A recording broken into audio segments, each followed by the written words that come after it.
Good evening and welcome back to Monster Hunter Stories 3. We're getting closer to the end of the game. We are actually moving to Serathis, basically the ice caps. And there is one thing that is really true about this section, other than it being a little bit puzzling to figure out how exactly to kind of ice hop your way through this section at times. It is really just a run from boss to boss to boss to boss, with a good bit of story in between. Similar sort of thing happened towards the end of Monster Hunter Stories 2, where there was a good bit of game and a good bit of exploration kind of encouraged because of the way it was laid out. And then towards the end, it really started pushing you along. The thing is, if you've been playing like I have, which is more or less just push and see how fast you can get through here, this is the point where you're probably going to start running into some issues for not optimizing gear and not really grinding your monsties up in level. Like, at this point, I'm a little bit underleveled. We'll get to a point, and then I'm going to have to actually grind out some levels. And I'll tell you roughly when that is. The first two bosses are perfectly doable at the point that I'm at right now with just a little bit of persistence. Realistically, could probably do all the bosses with some persistence and optimal like monstie choice and gear setup. That's not really the way I play this game. I play the game by just overpowering it. So we'll see. We'll see if we can get to that point in a little bit. But for now, all you need to do is hop your way through the ice patches, and eventually, if you just follow the dot on the map long enough, you'll hit the spot where the first boss pops up. Be sure to fight some stuff on the way. It'll help a little bit, because at least when you first go into a zone, you tend to gain levels relatively quickly, and our goal is to try to get to about level 50 before the midpoint. So, I'll join back with you when we get to the first boss. Pretty much as soon as you see the first catavan stand, once you hop up some rocks, you're going to trigger the first boss fight. And interestingly, you'll actually end up having a camp right here as soon as you beat this fight, because it's a Feral Blangonga, and anytime you beat a feral monster, you generally get a camp. Generally, not always. This one is not the hardest boss fight in the world, but he does fight like Blangonga normally does, where he ends out summoning some allies to help him here and there. Realistically, if you're at roughly the same level I am, this is just going to be a war of attrition. I barely managed to break the Blightstone before the fight was over because he spends so much time with it basically active where it will retaliate against you if you hit him. And I actually end up swapping out Rathalos for Astalos at one point because Rathalos is weak to the attacks coming from him. I think Astalos is too, but not to quite the same degree. But they both are strong against him. Like, Rathalos' fire actually does decent damage to him, and Astalos' thunder attacks do really well against him. So, it was a decent pairing.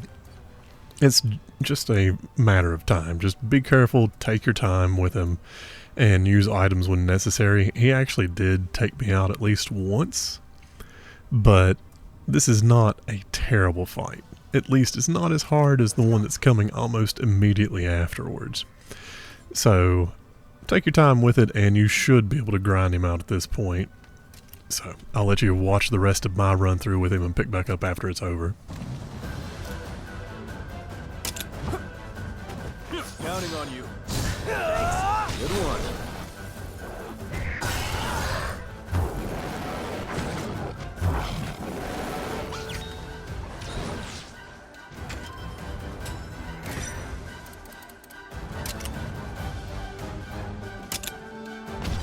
Nice one.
Pressure's on.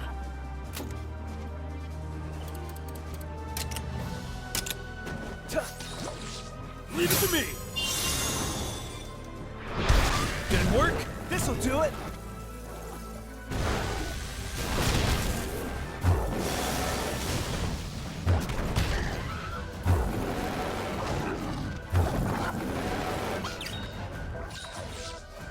Now's your chance! Are you okay?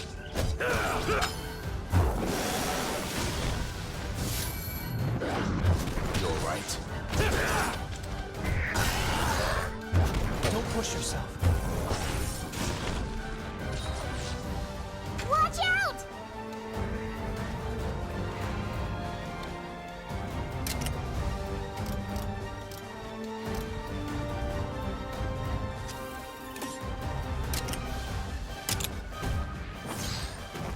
Don't overdo it.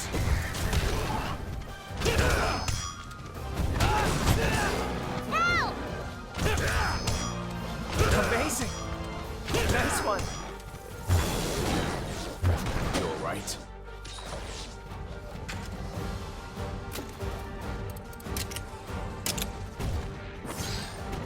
Are you okay? Don't overdo it. Don't push yourself.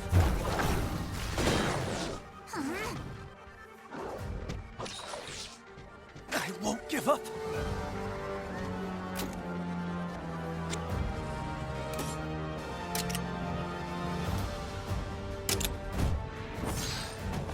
You alright?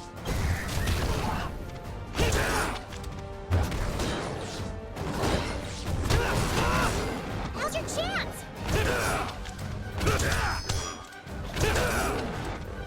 Don't overdo it.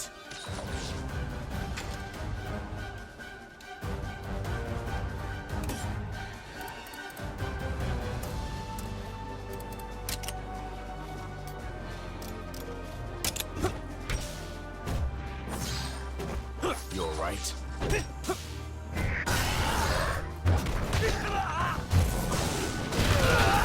Oh no! Oh no! Watch out!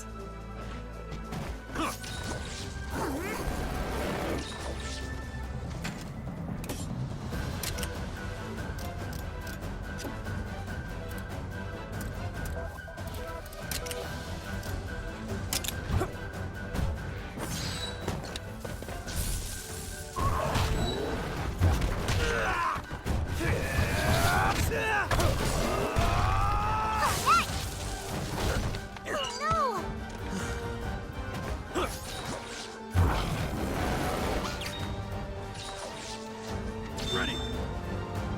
Ready?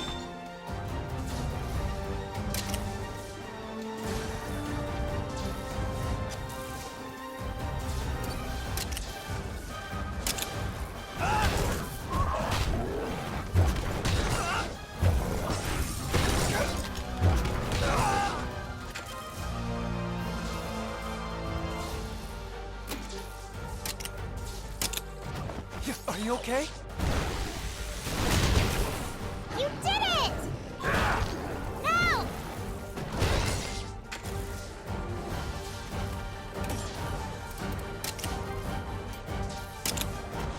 Don't overdo it. They're open! Watch out! Let's calm down.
Now's our chance.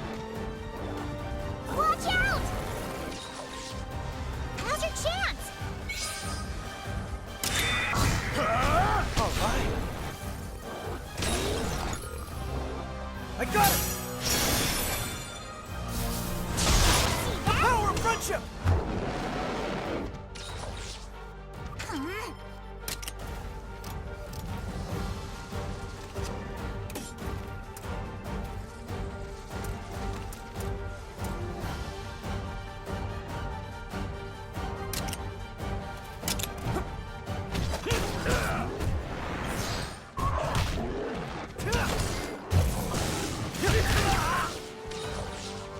This is bad.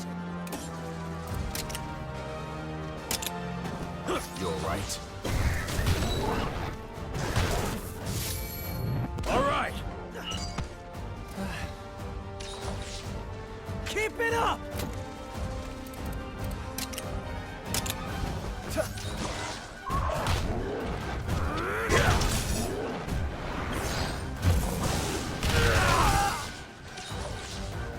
Ready. Let's calm down.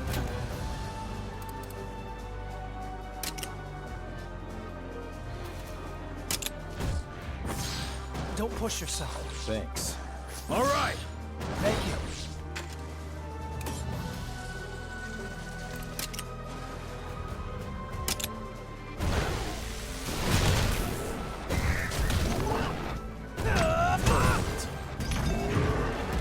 This'll do it. We've got this. Watch out! Keep it up. Ready?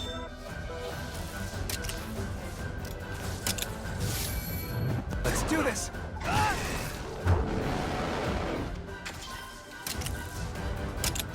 Leave it to me. Let's finish this. Lucky up. Did it work?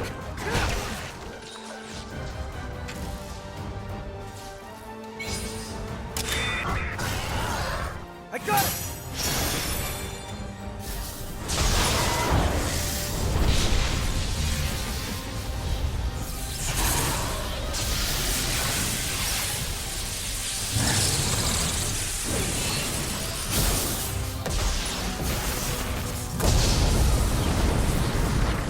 See, This that better you work. did it! All right. Yeah! On to the next. Okay. Alright, so you get a camp unlocked, and all you really have to do is keep heading on through the only real path that's available to you.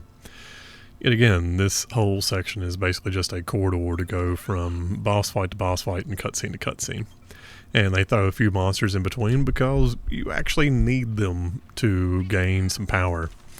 It's not a super easy area to get through. By the way, on your way here to this camp, you probably pass by a watchtower. Near that watchtower is where you go to get the only invasive species in this area, and I have a separate video, which you might see a banner pop up for right about now. Now, one other thing worth noting, and what we're actually getting ready to transition into, is that as soon as you've got that first camp open, you have access to the final series of side stories, and I would highly recommend doing them because they give the final bit of upgrade to your extra characters to where you can actually swap them out for what seems like basically a straight upgrade on their monsties, although realistically what it is, if you really want to be strategic, is by giving every side character 2 choices between weapons and 2 choices between monsties. You can be a little bit more selective in terms of how you actually mix and match their skills to bring them into fights with you, to give a wider selection of things that they could potentially counter. Although from what I've seen, most of them, it seems like their new monstie is just a straight upgrade from their first one. Either way, we're going to dive into the side stories now and get those wrapped up. The first thing to note before we even get into the actual first side story is that you have to teleport back to one of the hub areas from one of the previous locations in order to actually access them. There's no real hub area in Serathis, and so you end out having to actually teleport back. I pick to go back to Galyad because I actually kind of like that particular hub spot. Find where everyone's kind of grouped together. It's relatively easy to run back and forth between a save point and there. So we'll start out with Ogden, just like I have in pretty much every other act.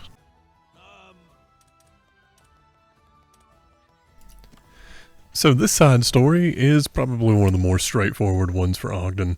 Actually getting into the fight is a little bit weird, but whatever. It's an Exotic Nibelsnarf, and if you've fought Nibelsnarf in any of the mainstay games, you know Nibelsnarf is not really hard, even though for some reason in 3U they sort of gated him behind high rank. But Nibelsnarf is fun, at least to a degree. Now, you'll end up going back to the sort of only camp that you probably have set up in Serathis at this point, if you did it at the same point I did. And as you're going up through the hills here, what you'll see is over on the left there are some shelves you can jump up, and they lead to a flat area. Now, when you get up there, you're going to be trying to figure out how exactly do you get the Nibelsnarf to actually pop up. Well, the game gives you all sorts of hints about it, but he can't really hear you if you do anything normal, but if you're on a monstie that can roar, and you have them roar, he'll pop up. So let's jump ahead and see him, the results of him popping up the first time.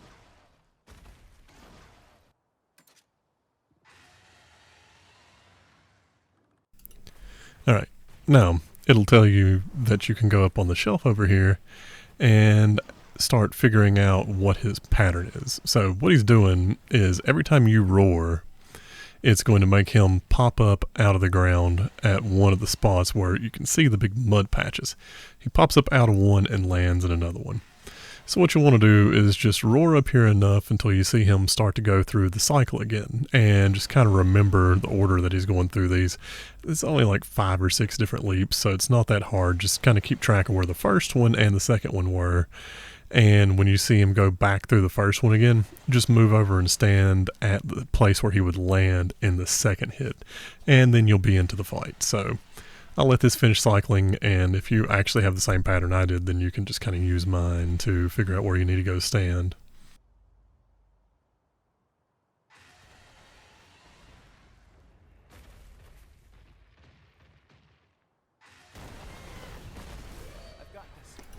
Now, as far as fights go, this one's really not that hard. You just go in and start beating on him, and you're probably not going to have any trouble taking him out. It takes a minute, but it's not a hard fight, at least compared to a lot of the other fights that you're going to get into in this particular chapter. It's not that hard. So just start laying into him, and I'll let the rest of this fight play out, and you'll see it really doesn't take me too long to kill him. He seems to come pretty close to doing some damage to me, but I didn't have to really think about this one that much. It wrapped up pretty easily. And that actually is true for a lot of the side stories. The main fights in this chapter are somewhat challenging, but the side stories aren't that bad, which is kind of good, because it means you can do them pretty much as soon as you unlock them and gain a couple levels, so you can do less grinding, which you're probably going to need to do in this chapter if you've not done it anywhere else. Anyway, I'll meet you when we talk about the rewards. Good one. Let's calm down. Good one. Nice one. Amazing. Nice one. Watch out!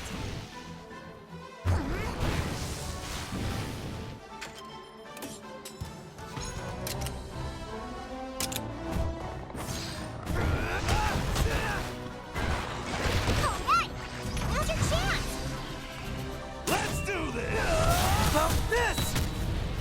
Watch out! Let's calm down.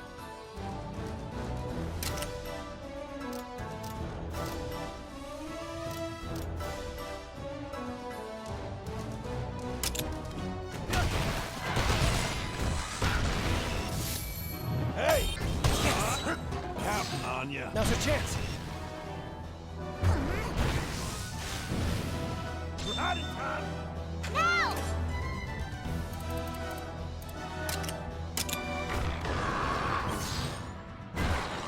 You did it! Now's your chance! You're on a roll. Let's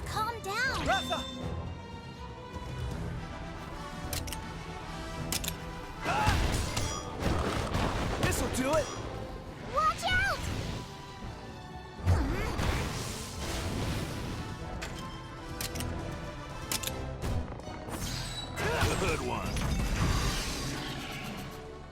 Now! That'll do it! Watch out! Keep it up!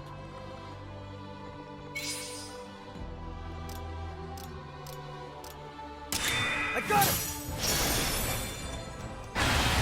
See that? Power Hey, punch! you did it! Oh, that teamwork! Now, what opens up with the rewards for these final ones are their secondary monsties. So Ogden gets a Green Plesioth, which, as much as I hate using it, because I hate Plesioth anyway, it is a stronger monstie. So he'll be using that from now on. Now, granted, you should really just adjust them according to the circumstances, because the different new monsties have different sets of attacks from their basic ones. So if you're really min-maxing, at this point you have 2 weapons, and by the time you finish all these, you'll have 2 monsties for all your companions, and their abilities will all have been upgraded, so you can really optimize them for a fight if you actually think it through. Which, by the way, even though I'm saying you really need to grind in this chapter, if you are optimizing really well, you probably won't need to grind that much. Anyway, we'll jump back in whenever we get to the next side story.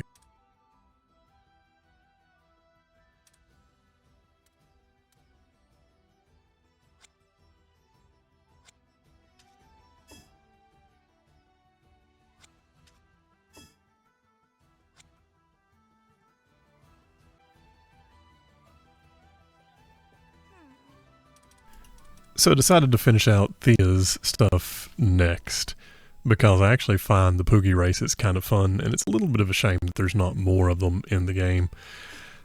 I'll just give you a slight spoiler for this one. Pretty much you just go to the locations it says, you see a whole bunch of cinematics, and the story will progress in a normal way. You just open up the map whenever you need to figure out where you're going, and just teleport directly to that spot. This is really not that hard to figure out where to go on this one, because there's warp points really close to each one. I actually don't know why some of my teleport spots have kind of been blanked out, because I had them picked up earlier, but whatever. I'll just shrug it off as a glitch, or as I didn't appropriately save when I thought I had. But the first place you go is the vineyard where Thea's family is, and then you'll open up the map again and see another dot, and you fly over to that place, and the pig will be there. So let's just jump ahead, because you really shouldn't get that confused following this part. It's literally just open the map, go to the yellow dot, open the map again, go to the next yellow dot.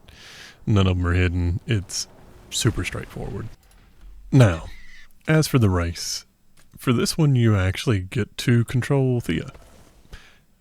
And you would think that it would build up to this being the hardest race. It could just be coincidence for me, or it could be that the rubber banding is especially effective in this, because as you'll see, I screw up really badly and still managed to win this one on my first attempt. I actually found this one to be one of the most forgiving ones in terms of giving you the opportunities to fix your mistakes.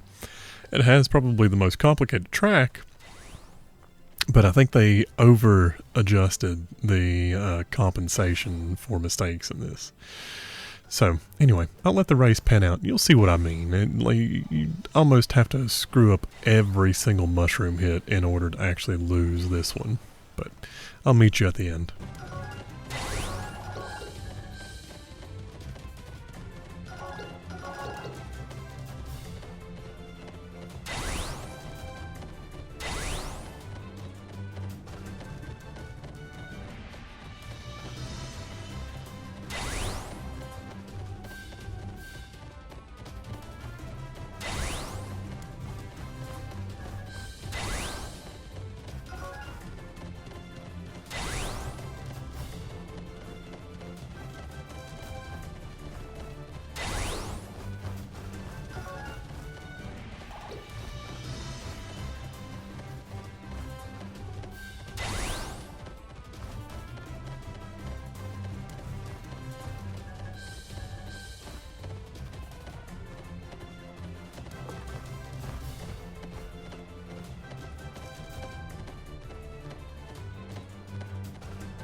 So now Thea has Noki, which is a Goss Harag, which is pretty cool that she actually gets such a vicious creature. Alright, so who do we have next on the docket? None other than Eleanor. And this is actually probably Eleanor's coolest thing. She is basically sending you on a former boss world tour. You're going to go fight, in the order that I do it in at least, Almudron, Feral Aknosom, and then Magnamalo. And you're going to fight them in the locations where you actually fought them as bosses. Now, cool thing is, you have all those catavan stands open. So, I'm browsing around online and looking at some of the other guys that are up for this stuff. Just ignore what they say about having to take the long way to any of these places. Just teleport with the catavan stands. You don't need to bring anything special to get to them. And one nice thing is, you should be significantly more powerful than most of them at this point, because their power seems to be bound by the zone that they're in rather than when you're actually facing them. So it's not nearly as hard to fight them this time around, even though some of them weren't that bad to begin with, as it was the first time around. So just go in, take in the same techniques that you used to fight them the first time when you actually fought them in the story, but they'll be even more effective now because all your monsties and everything should be stronger now than it was the first time you faced them. So first up is Almudron. We'll let this fight play out. Then the next one will be Feral Izuchi. I'll let it play out as well, and I'll let Magnamalo play out. But that's all you got to do on this one. Do those fights, you get the items, and then just like normal, you go back to the hub location, and it finishes everything up. So you won't hear from me again until all these fights play out.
Together. Let's go! I'm ready.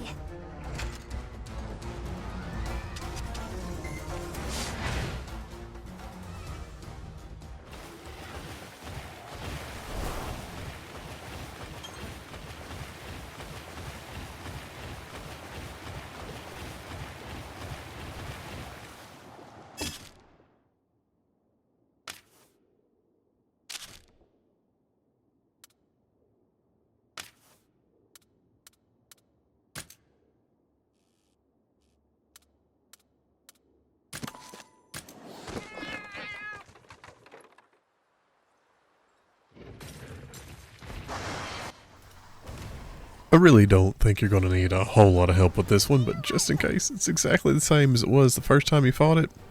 Just wait for the crystals not be floating around, break the crystal on it, otherwise kill it. This guy goes down really fast.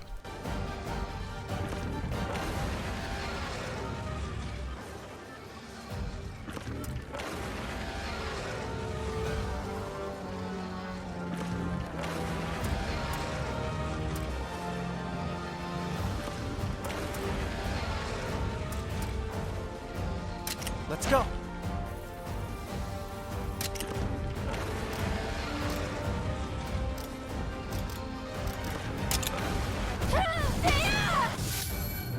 Stay strong.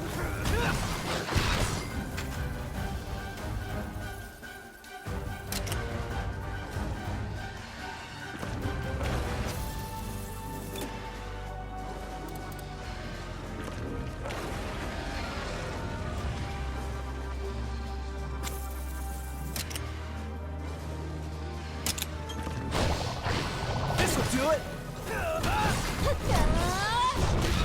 Now's our chance.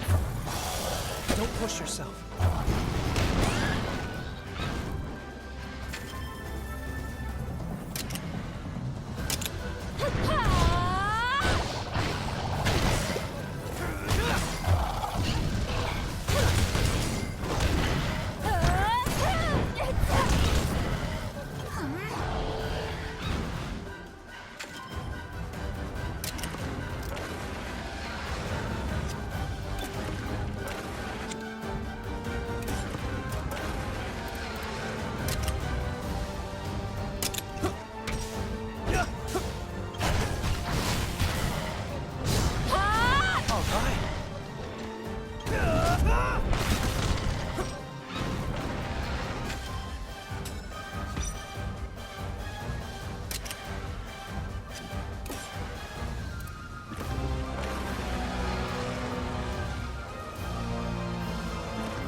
One. Ready?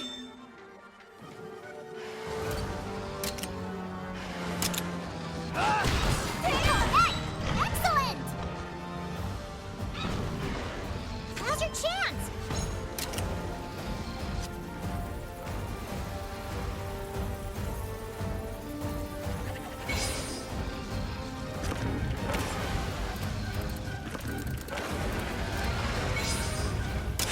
Eleanor! Got it!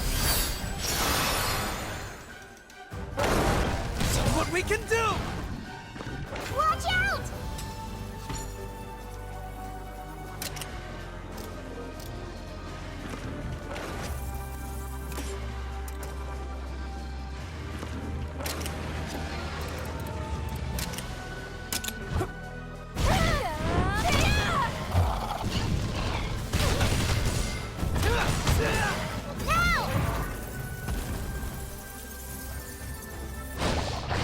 Now's our chance. Amazing.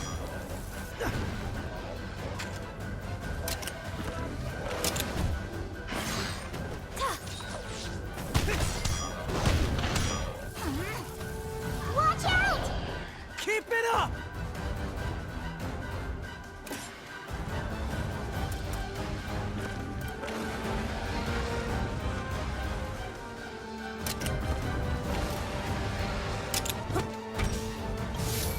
There! Eat up.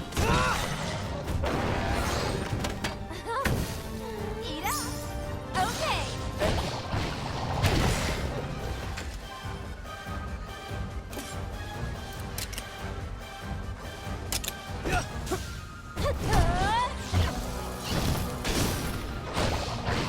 Press it.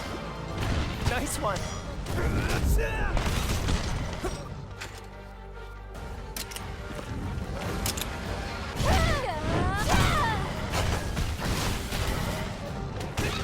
You did it!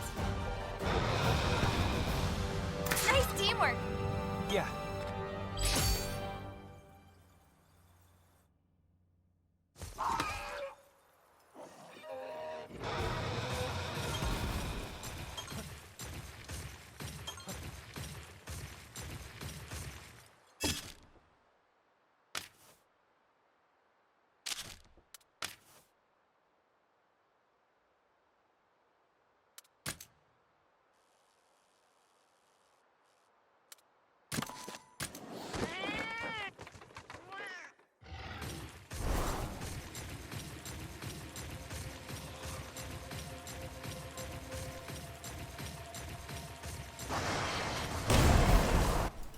In case you couldn't tell by the fact that we could actually knock him down with the fireball, he's just basically a normal Magnamalo, and if you're coming back to this area after having been messing around in the fourth act, he really shouldn't be that much of a challenge either. So, just fight him like normal. Break off any of the parts that you can, and just take him down. Take your time, focus on the parts that are covered in his the fiery veil thing whenever he actually charges it up. Just beat on him till you win. Not that big of a challenge.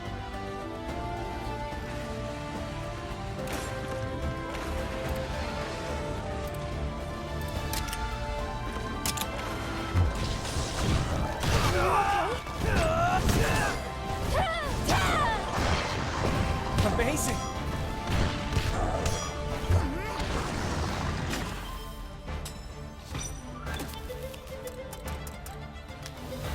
Counting on you.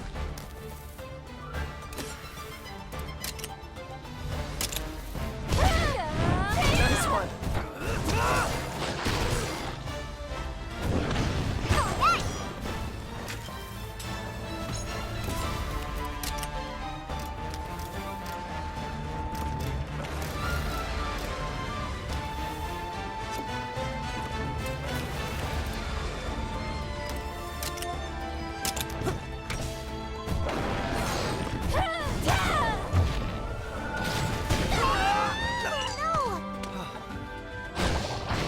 This'll do it.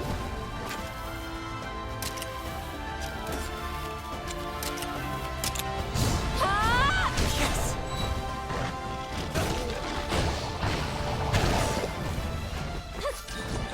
Watch out!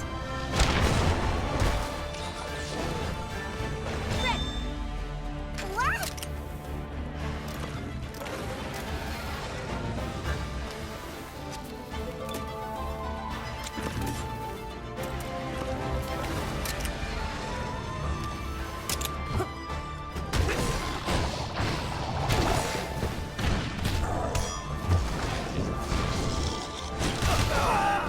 No! Let's calm down.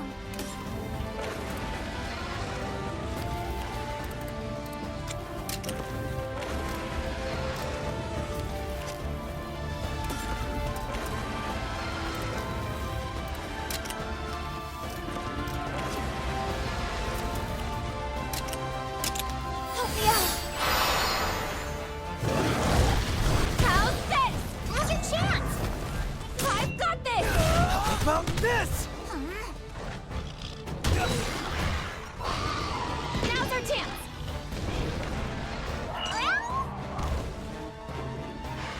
We'll take them down! I got it. See This that? better work. You did it! Nice teamwork! Yeah. Okay.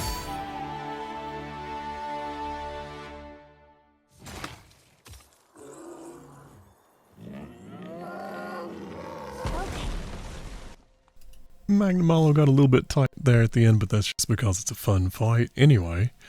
But you go ahead and teleport back to the hub that we're using, which is Galyad, and everything will play out like normal. She makes a new mill.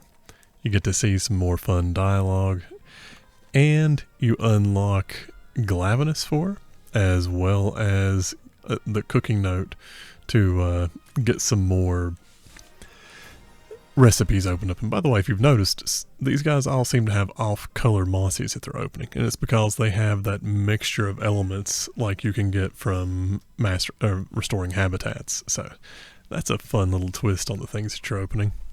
Next up on our list is Kora, and hers are usually pretty fun. You get to go into typically some sort of little dungeon and have a good fight at the end of it.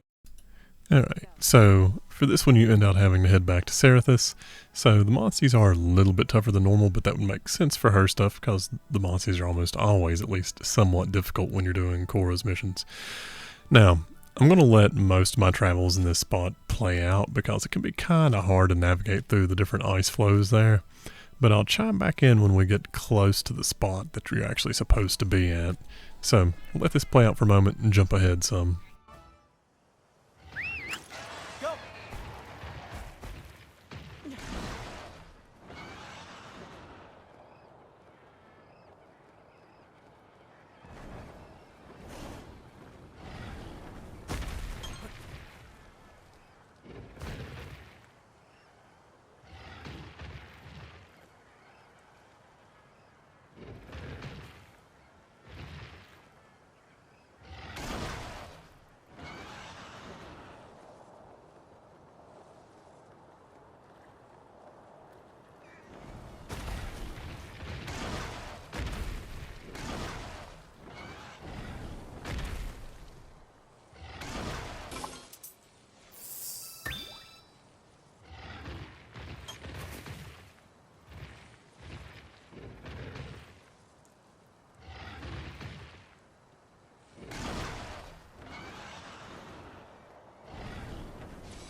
Now, as you're going up through here, you're eventually going to hit a spot where a cinematic will kick in, which I'm cutting out.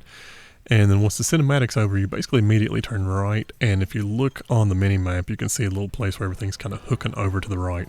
That leads to this cave entrance. So the cave entrance is right there near where it tells you that you're too big to fit through the actual crack. So just turn right around, hop just around the corner, and you're there. And same rule as normal. Try to find the orange rocks and navigate your way through the cave system. There's nothing particularly special about it. You'll pick up a few little things here and there, and there's plenty of things to fight if you actually want to fight, so I would suggest doing that some if you can. Just avoid the ones that have the overly strong indicators on them. I tended to just go straight through. There's Devil Joe. He's a fun guy to avoid, but anyway, I'll let this play out as much as possible because these caves can be a little bit confusing, and I'll meet back up with you in just a moment.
As usual in these situations, Catavan standing nearby means there's going to be a forced fight soon.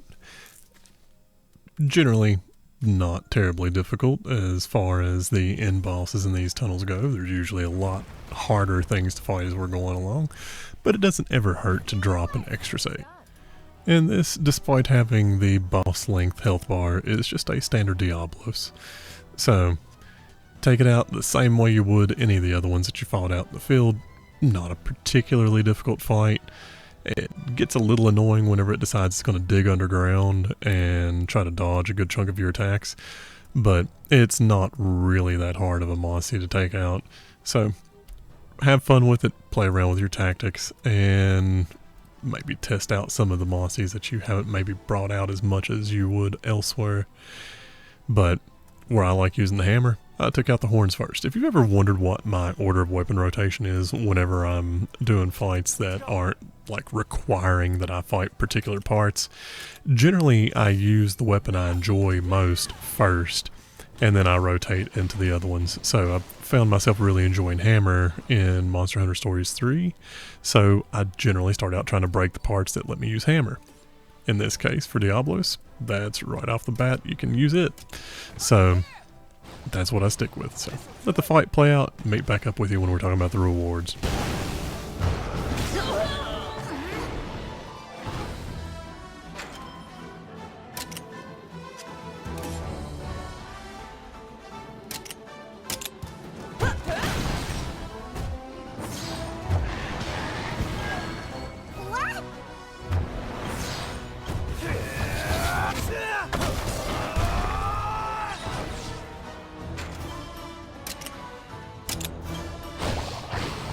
Chance. I won! Oh, hi.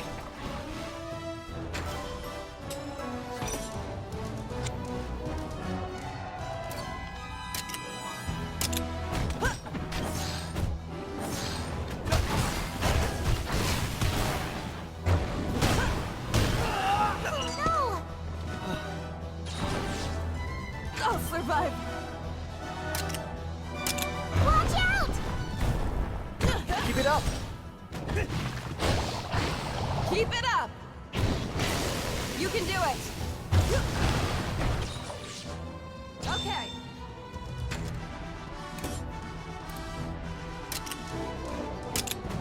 Please! Thanks.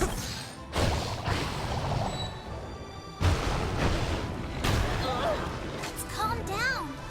Ready?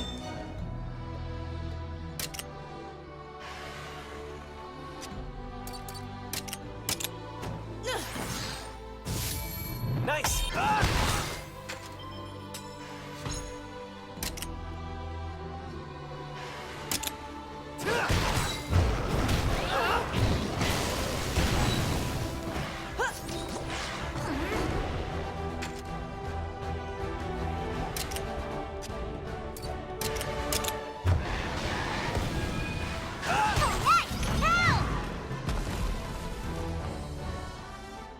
Nice one! Kora, come on! I can do it! Watch out! Keep it up!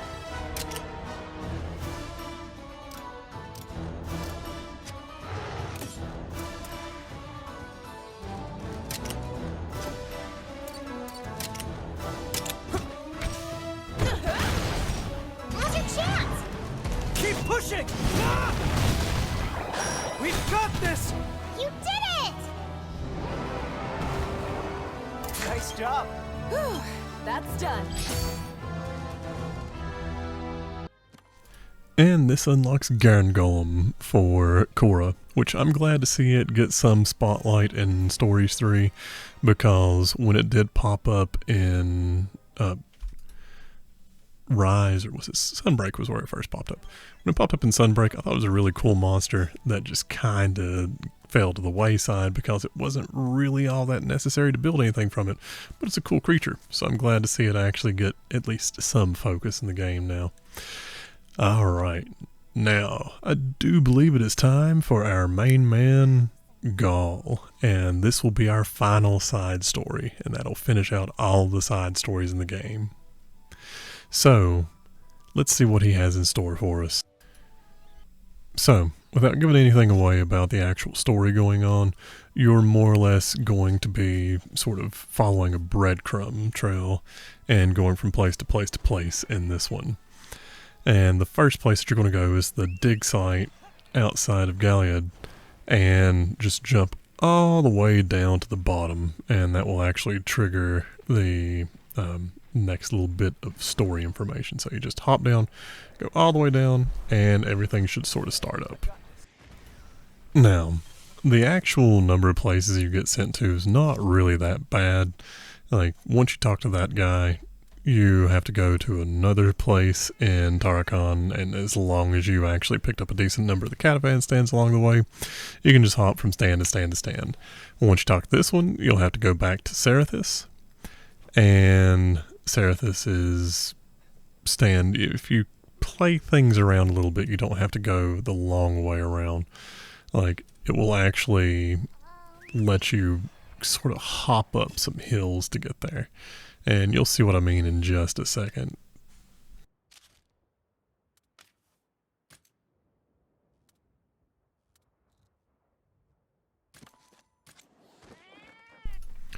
Like, the first one you talk to is just right over here. And then he'll mark on your map the next place that you need to go to. And what you can do is teleport to either that camp or the caravan stand. And then just turn around and fly over to the rocks on the right. So you can see some rocks sitting over there. Now, it's easier from up on the cliff where the camp was, but yet again, all you gotta do, have a flying monstie that can hover over to the right, which I'll figure out here in just a moment. And then you can kind of really carefully navigate your way up those rocks and use them to hop up on the ice where that Glavenus is. And you can probably take a wild guess what we're going to end up having to fight here in just a second from that little glimpse. Oh yeah, and there's a Poogie right there that you can pick up. I fell off on the other side, which is why I teleported back and I just cut that part out. But yeah, you hop down here and you go into a fight with a honed Glavenus. Which, not that bad of a fight. It's the same basic fight it was earlier in the game. So, in its normal state, they're going to use speed attack, counteract speed with technical. If it's got fire coming out of its mouth up towards the throat, then it'll use technical attacks, so you could use power attacks. And when it's got fire coming out of the tail, then you just use speed to counteract the power attacks. The thing can use poison to hit you with, but I didn't really find it to be a particular problem. But you may want to bring some stuff that you can deal with poison, although Gaul is one of my favorite side characters to have along with me because of the amount of healing and support items he'll just pitch out there. So you probably don't have to worry about it since you're doing this fight with him. Fire resistance is good, obviously, and I did pull out Solsir Mizutsune for a reason, and that is that water attacks are pretty effective against Glavenus. So, all that in mind, it's not that challenging of a fight, but it is a pretty cool fight. So, enjoy, and I'll let you watch the rest of it in peace. Nice one. Now's your chance. You did it! Now!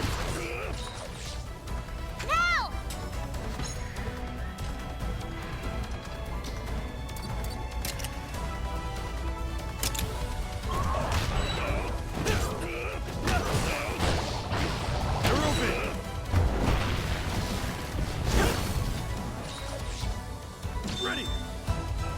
Calm down!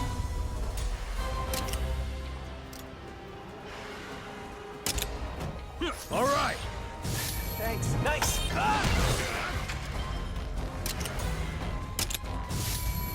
Let's do this. Watch out!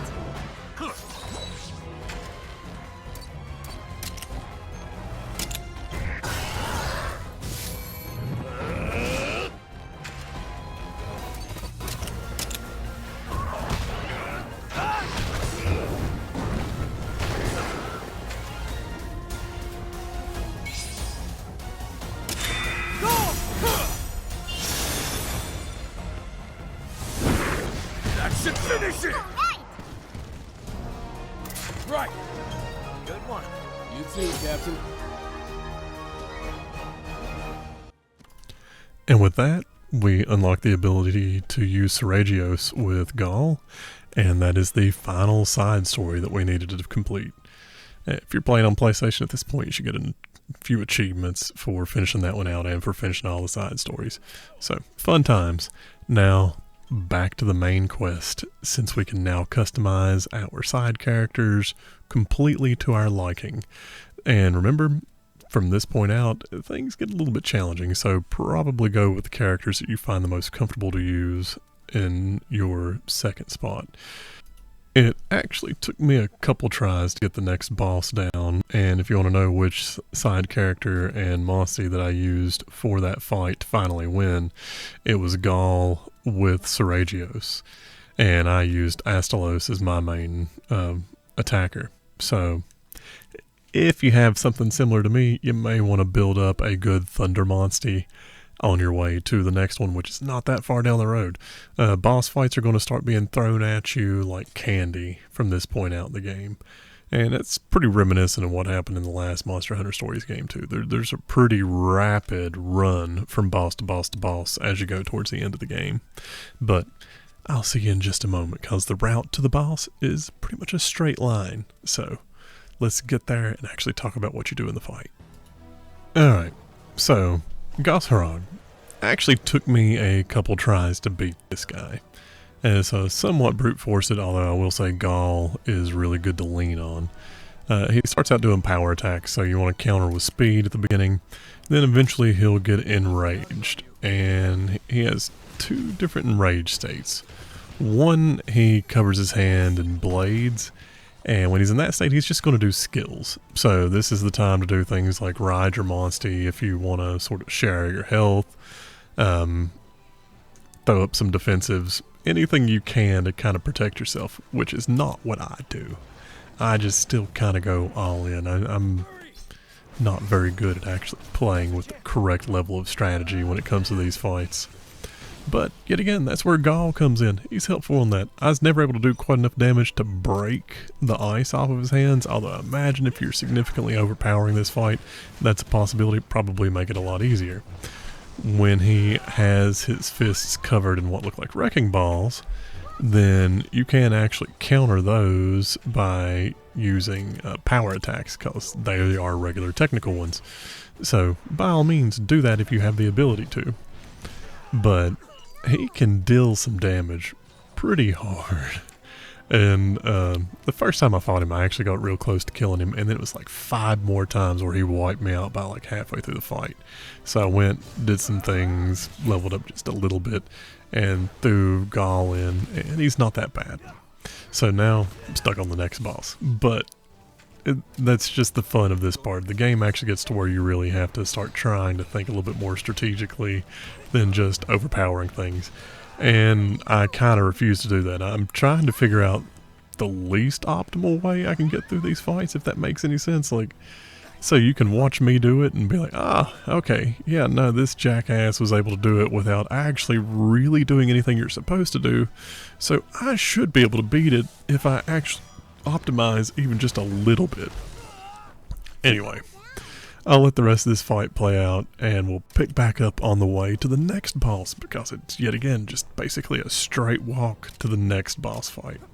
If you haven't quite figured it out from some of the dialogue and this going on, more or less you're going through a gauntlet to prove your worthiness, so to speak. Leave it to me! See that? Excellent!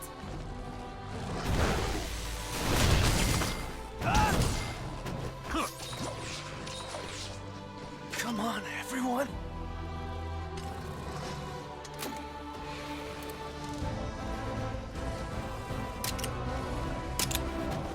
Don't push yourself. You're open!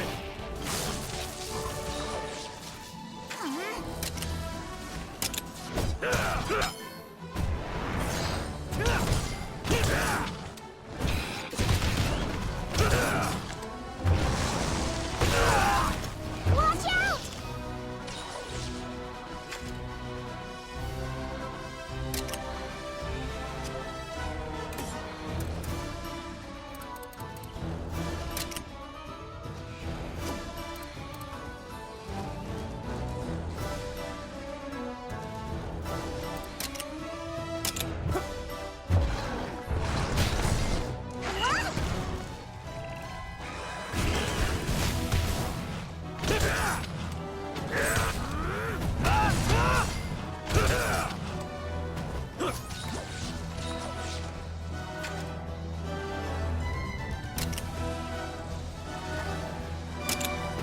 right. Thanks. All right.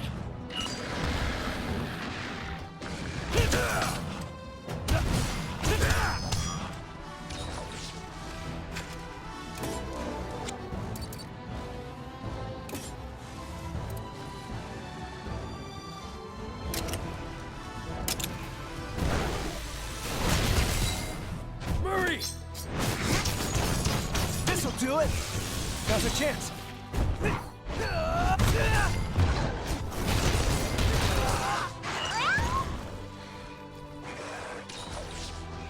Ready. Let's calm Ready? down. You got it. This'll do it.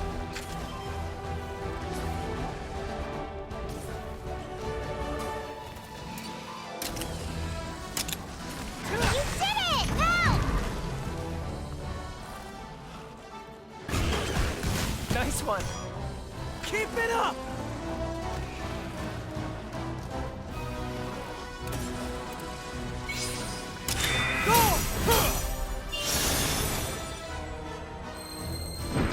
Action finish it! Hey! Right. Good one. You too, Captain. Let's go. Alright, so after a well-earned victory against Goss Harag, you're basically just going to continue on down the corridor. There's not a lot of variance in terms of where you go. Now, one tip I'll give you, right now if you look on the map, you can actually see the point at which you could branch off to open up another camp. That one's not too bad. As a matter of fact, this is actually the point in the game where I'd recommend going back and unlocking as many of the camps as possible. On the way to the next boss, you will actually see a spot where there is one more potential camp that you can unlock. The thing is, you won't be able to unlock it until after you finish this act. So when you finish the final boss for this particular section of the game and move into the last section of the game, then it opens up. But until then, you can't get to it. So don't do like I did and waste like 2 hours looking around before you finally give up and look it up. Anyway, you'll just go down the corridor and continue unlocking some spots until you get to the end. Now, in preparation for the next boss, let me give you a minor tip. For the final boss of the chapter, I ended up having to grind out a decent little bit, going back and actually doing some of the side quests. And remember, your monstie's level caps are going to be reflected by your current level, so they won't level up until you level up. And I found quests, some of the old ones that you didn't complete, give decent chunks of experience, so they're actually worthwhile to go back and do.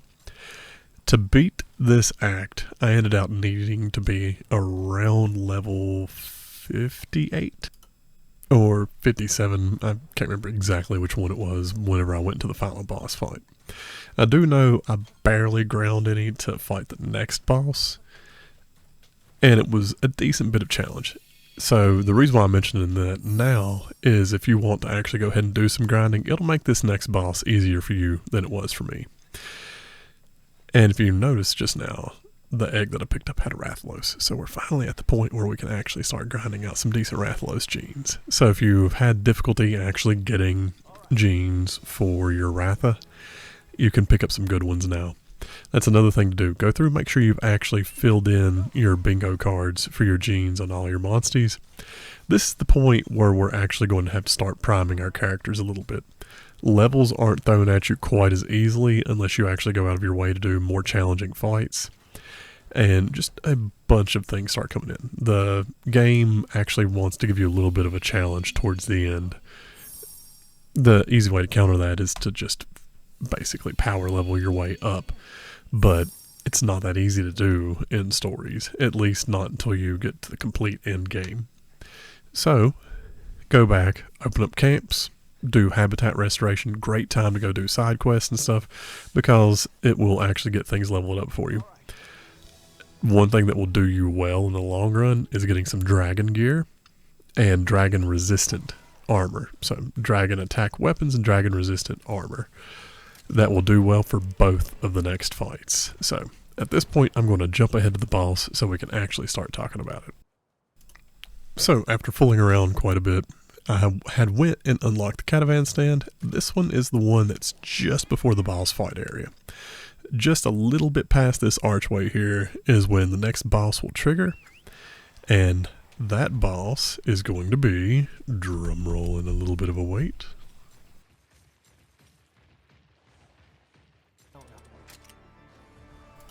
Malzeno. This is a pretty cool fight. He does exactly the same sort of stuff he does in the actual game in Sunbreak when you fight him, where he ends up popping out the curio here in a minute. More or less, he's going to power up, and he'll swap between doing speed and technical attacks. And he does the technical attacks in the blood right active area, so speed monsties in general are going to be the one that you're kind of going to want to set with. Just really swapping around your monstie is not super necessary for this particular fight, but having decent dragon attack is quite helpful. One problem with coming into this somewhat underleveled is that he will actually absorb some health off of you, so if you're not doing decent damage, he's just going to slow the fight down even more. I actually just kind of overwhelmed him, but this is the first fight where it really feels necessary to actually try to use your kinship skills to start skipping attacks on particular turns. Specifically, you want to skip the AoE attacks. That way, if you're losing hearts, you're losing them just one at a time. You're not losing them for the whole group. Don't force double kinship attacks. It'll be a similar thing when we go up against the next boss. But just take your time, and what I did to kind of be cheap and get dragon weapons was I actually came in and I could pretty easily break one or two parts on him, and every time you break a part you get a piece. So I basically kamikazed a couple runs through him to actually get to where I could build his weapons. He actually has pretty decent dragon attack weapons. Now granted, I'm using this fight, I actually gun lance when I finally kill him off, but after this fight I actually go back and build some more of his stuff. It's very useful in the next fight. We also will swap out armor between this one and the next one, although the Blangonga armor that I'm wearing right now is what I used to beat him. Probably would have made it a little bit easier to throw in some dragon resist as well. But, pretty cool fight. The thing is, by the time I finish it out, I would be what I would consider decently underleveled for the next fight. And the next fight is pretty much going to put you through your paces if you've not been overpowering the game by a little bit. But I'll let this play out and let you see what I did to actually beat him, and meet you at the next one, because the next boss is just through the door that's right behind where we're fighting Malzeno. So be prepared. You basically can walk a straight line from this fight to the next one. There's not even really any other monsters in between the two areas. So be aware of that. Back up, go save, and then go on to the next fight. I'll see you there.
Nice.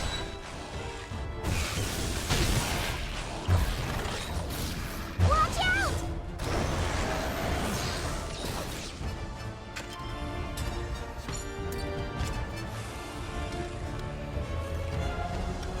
Ready?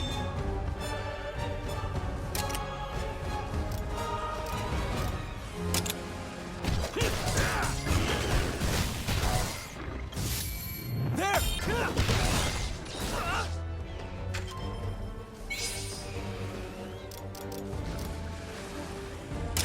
I got it! See This that? better work! Excellent! Perfect. Now!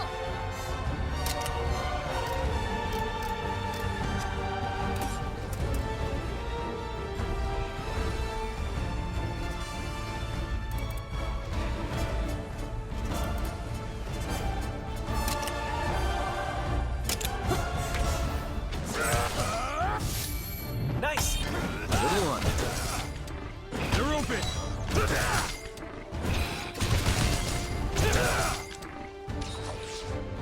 Ready! I won't lose.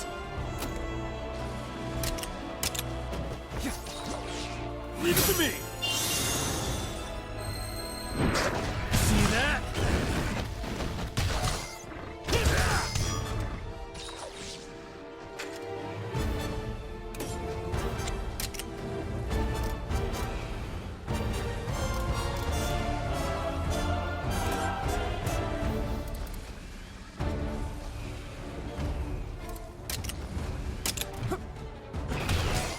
Murray! Now! No! What?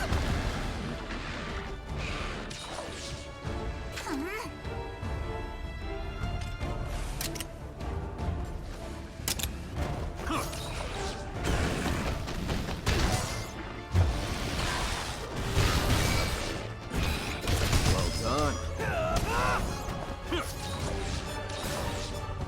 I won't lose.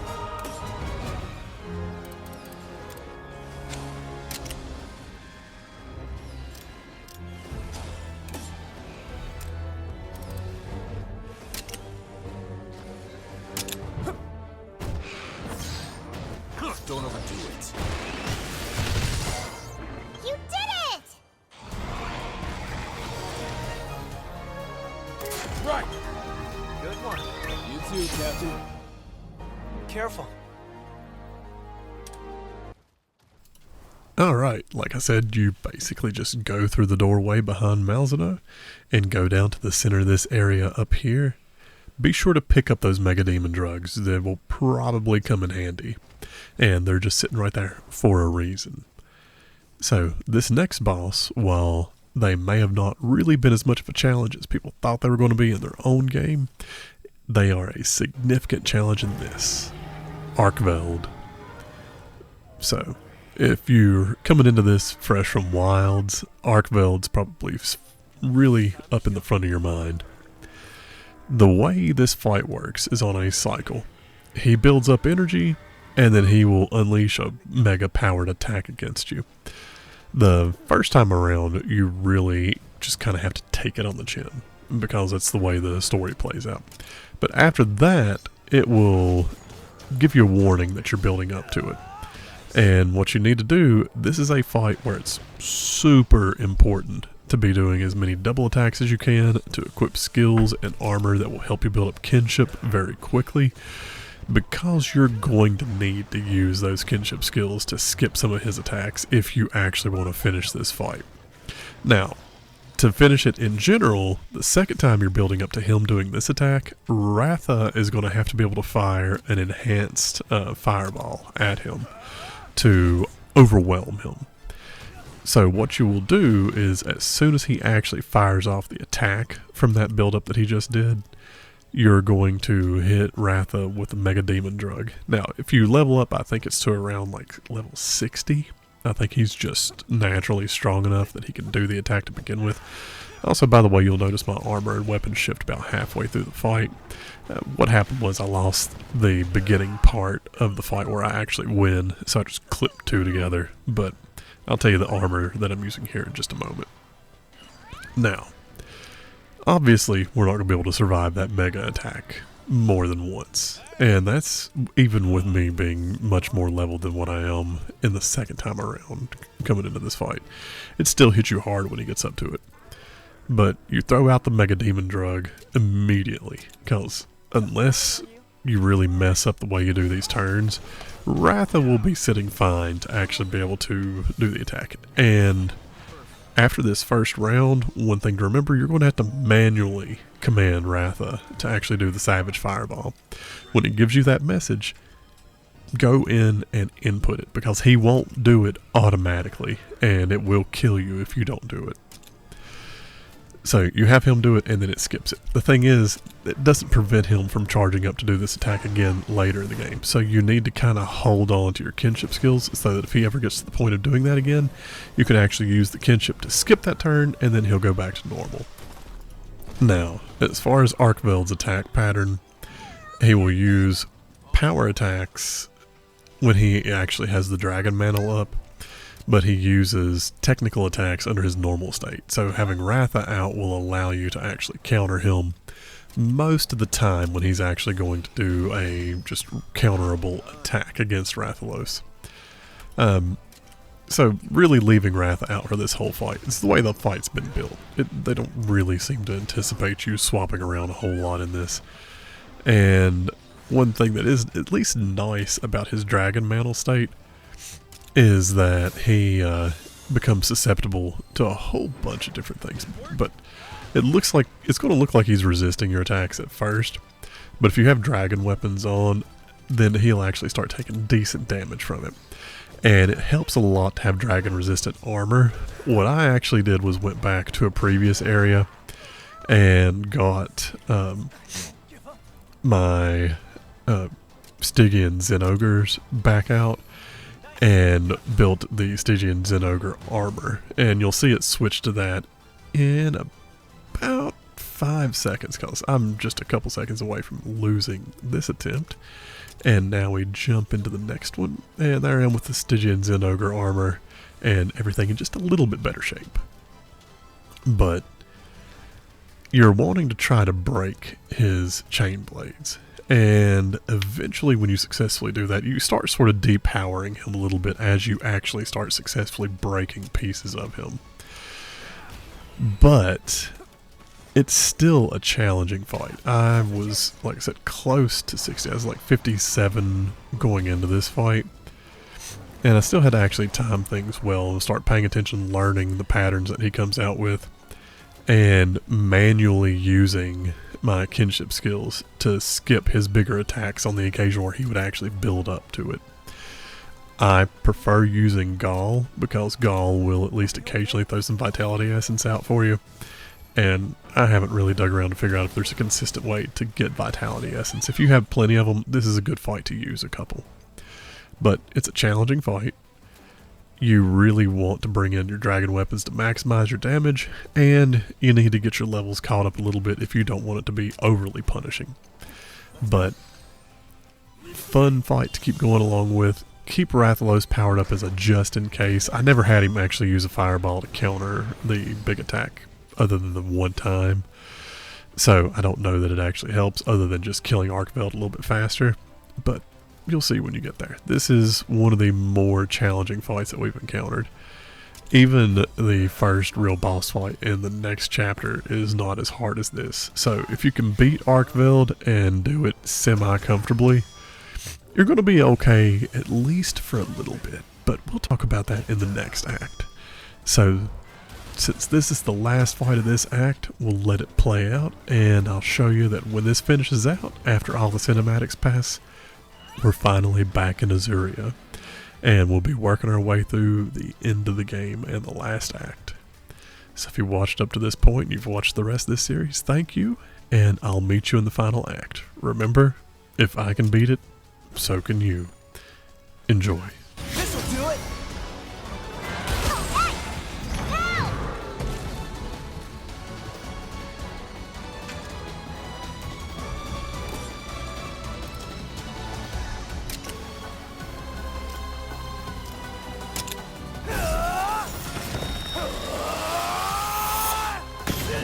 Now's a chance.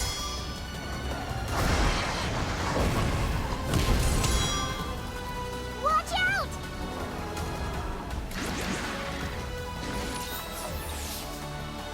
Let's calm down. Ratha!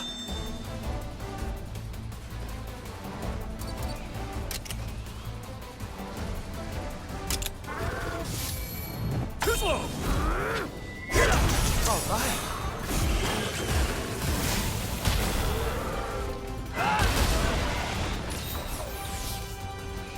I won't lose.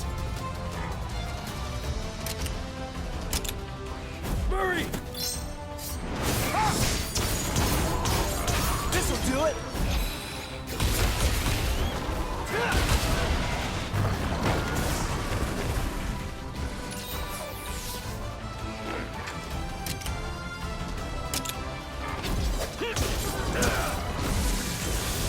Now!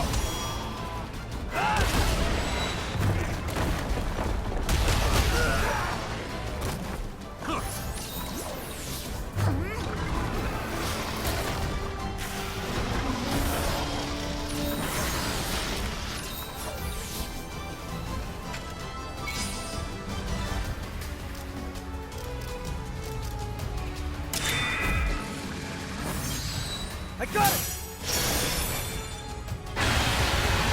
See that? This better work!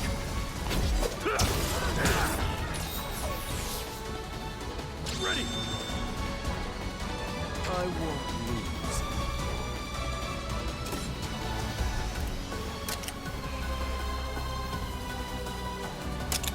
Leave it to me!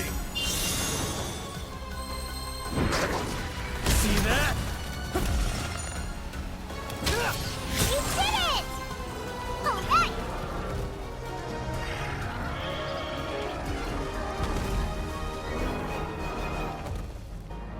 What a win! On to the next. Well done, everyone. Your Highness! Thank you.